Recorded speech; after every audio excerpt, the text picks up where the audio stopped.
Posted by you/ethical_conundrum85. Hello Reddit, this has been weighing on my conscience for over a year now, and I'm honestly not sure how to handle it. It's long, so sorry in advance. I, 38F, met my friend Dave, 42M, about 4 years ago in an online gaming forum. During that time, I became friends with his wife, Brenda, 43F, and he became friends with my fiancé, Mikkel, 38M. I live by the rule in a relationship that if there is a conversation I wouldn't feel comfortable showing my significant other, then I don't need to be having that conversation. At no point did Dave ever cross a line with me, nor was there ever inappropriate conversation. This is important. About a year and a half ago, summertime, Mikkel got a big promotion, and we hosted a fun, weekend-long celebration at our home. We invited Dave and Brenda, who live 5 hours away from us, and this was the first time we actually met them in person. I instantly connected with Brenda. She was so authentic and sweet. We all got along well, even started talking about future get-togethers and vacations. It seemed perfect. At this time, my company was doing major layoffs, and I was looking for a new career. Brenda had worked at a remote company for over a decade and recommended I apply. After a few intense interviews, I was hired. Quick side note, Dave had been injured in a work-related accident that went to court. He sued and won. He was permanently disabled because of the accident and can no longer work in his profession. That, along with a large life insurance policy from his parents, means he is financially set for life. He stays home and raises their daughter, Leah, 5F, while Brenda does her remote work from the house as well. A little over a year ago, during the fall, a few months after the celebration weekend, Dave and Brenda were getting ready to take their daughter, Leah, on vacation. Before they left for the airport, Dave said he needed to talk to me. It was urgent, so I stepped away to take the call. Dave then told me he had literally nobody else to talk to about this, was deeply depressed, and needed to confide in me as a friend. I really wish he hadn't. He told me that the night before, he had gotten into a huge fight with who he calls his best friend, Rachel, 41F. I had heard about Rachel but never met her and didn't know too much about her, to be honest. What I did know, Dave, Brenda, and Rachel had been friends in college, a 20-year-long friendship. She had visited Dave and Brenda's house several times over the years, and Rachel had allegedly been in a string of bad relationships, which Dave had to bail her out of financially a few times. That's about it. Here comes the information I wish Dave hadn't told me, as it has completely changed how I view my friend. Dave told me that Rachel confessed to him the night before that she knew he was attracted to her. Yes, she is gorgeous. Dave said he has always been attracted to her physically, but mentally, her personality, specifically her shallowness, was a huge turnoff for him. Some unkind things were said about Brenda letting herself go since having Leah, which disgusted me. He then said Rachel confessed that she is frustrated with her never-ending chain of bad relationships and wants to finally settle down. She knows he is wealthy and can give her the life she feels she deserves. She wants him to leave Brenda and Leah, move to Rachel's city, buy her a large house, and let her be his trophy wife. I choked back a laugh at this because I literally thought it was a joke. Seriously? She admits to not being physically attracted to him. Okay, who says things like that, but knows she can satisfy him and he can give her the lifestyle she deserves. She just demands that he completely cut off the life he is now, including all friends and family, and be with her. What's worse? Rachel has been planning this for literally years. Sitting in their home, eating their food, drinking their wine, holding Leah, laughing with Brenda, all while planning this. I was floored. I asked what Brenda thought of all this. He said he didn't tell her. I asked him how Rachel took it when he told her to F off. He said he didn't. He doesn't want to lose her as a friend and even considered her proposition. I felt sick. I told him I was shocked. To me, even if he decides not to take Rachel up on it, this is a betrayal of Brenda. Dave explained that while his and my conversations consisted of gaming, stupid memes, and planning potential couples vacations, his conversations with Rachel were emotional and raw. They spoke for hours on end every single day while he was caring for Leah and while Brenda was working in the next room. Okay, stop. He asked my opinion, and I told him he had two options, either leave Brenda or completely break off all contact with Rachel and focus on his marriage. But since he asked, in my opinion, Brenda needed to know. Especially since she considered Rachel a friend and knowing that Rachel wants to screw over Brenda and Leah. Seriously, typing this disgusts me. After the call ended, I told Mikkel about it. He was as shocked as I was but asked what I was going to do. I just sat there, trying to digest what I had just heard. Dave, Brenda, and Leah went on their vacation. During this time, we didn't communicate. When he got back, he told me that he had cut Rachel off but refused to tell Brenda about it. Okay, fine, whatever. I don't agree with his decision not to tell her, but it's not my life, not my relationship. He asked for advice, and I gave it. I told him that in my eyes, he had betrayed his wife, whether physically or not, and I still felt that Brenda deserved to know. Almost immediately, I felt myself pulling away from Dave. My image of him was damaged. When I interact with Brenda online for work, I'm professional and friendly, but it's painful keeping this secret. However, as time passed, I began to think that perhaps this was over. Dave had just made a stupid mistake and was just thinking about what could be. He didn't actually leave her, right? And most importantly, he cut Rachel out. Dave and I began talking a bit more. I actually thought maybe things could go back to the way they were. Since he didn't actually physically cheat, maybe it's best that Brenda doesn't know, for her own mental health and happiness. Maybe we can move past this. So many thoughts going through my mind. So many ways of rationalizing this. The mental gymnastics were Olympic level impressive. Then about a month ago, he dropped the bomb. He told me that Rachel and he are talking again. She allegedly begged him for forgiveness and cried that she is going through another horrible breakup and needs his friendship, or else she doesn't know what she might do. He said he is going to keep her at arm's length, but she needs him. He will just be there for her a little bit, but it won't be like it was before. To my displeasure, as the weeks passed, he began to mention her more and more.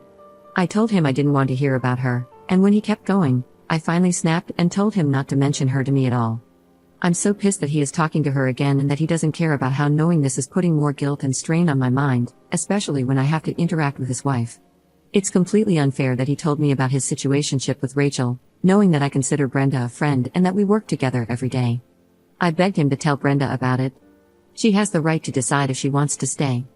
Most of all, he is actively still friends with a woman who wishes hurt and pain on his wife and little girl. How do you sleep at night? Dave still talks about planning vacations together with Mikkel and me, but I don't even respond. Honestly, I don't see how I can sit at dinner with them and keep quiet, especially if Rachel were to get brought up in conversation, and let's be honest, there will be wine. I have one of those faces that speaks my mind without saying a word, which is why I do better working remotely versus client-facing. I dread the day when if either Dave or Brenda says that Rachel is coming to visit them again. I can pretend it won't happen, but let's be honest. Dave is a complete moron who managed to somehow miraculously prevent his marriage from going up in flames, only to soak himself in gasoline and open the door to the walking, talking, gorgeous yet shallow-lit match. Reddit, help me. I want to cut him out completely because I am so disgusted by his actions, but I know Brenda will be upset and drill me about it, especially since they have been planning a trip to Europe next year and want us to come.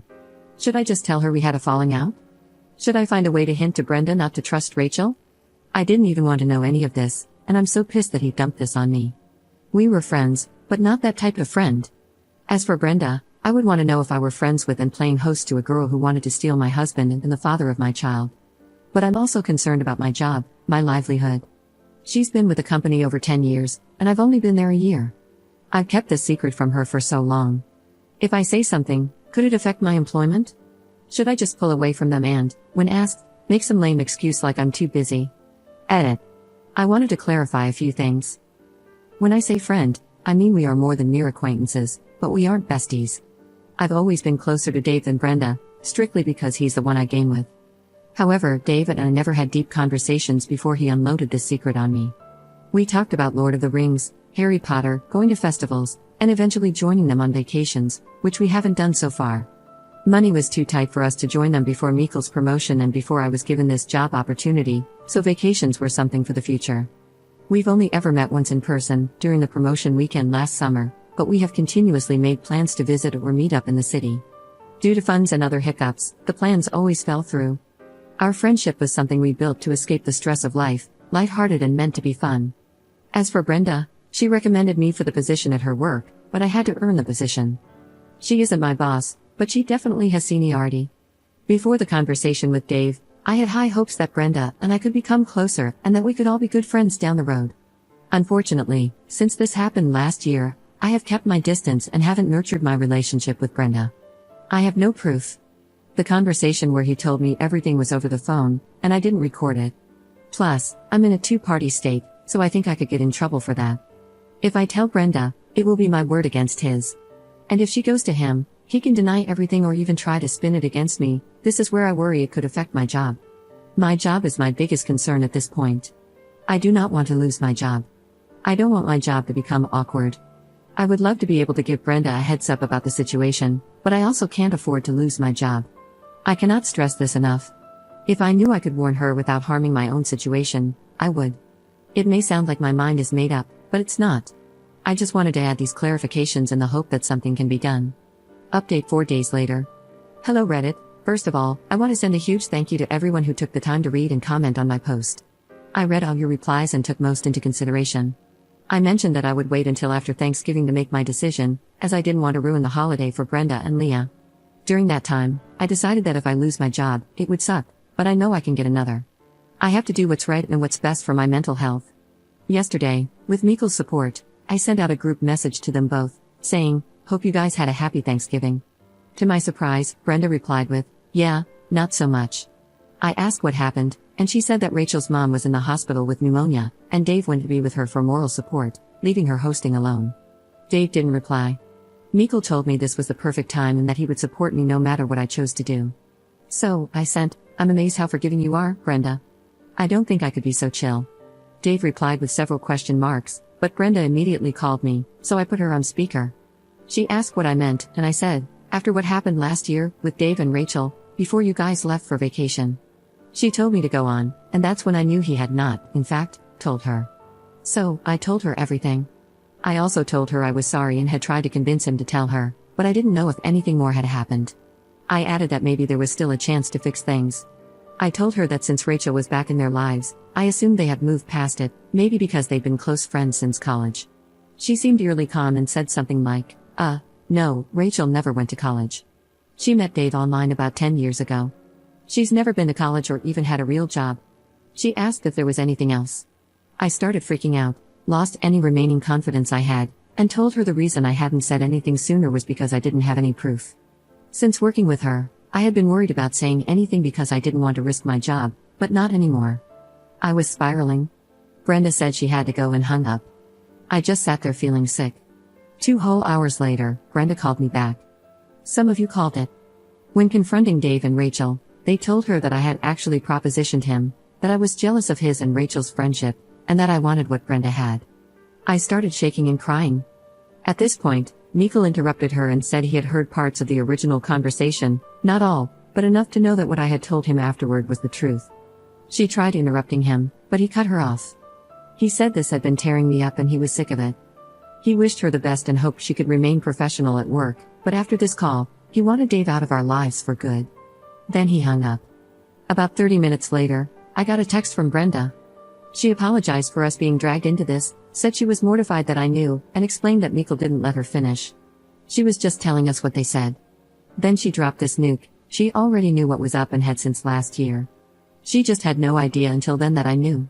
She said the way Dave acted last year on the vacation, like a heartbroken, lovesick puppy, was a huge red flag, and she felt deep down that something wasn't right with him and Rachel. As soon as they got back home, she started digging, looking through his computer, phone, and iPad. It's not just Rachel, there's more. She's the only one he's met up with. None of the others wanted him in person, just his money. I asked if she was okay or worried about Dave coming back, but Brenda said she already has a lawyer and has been spending the past several months getting her affairs in order.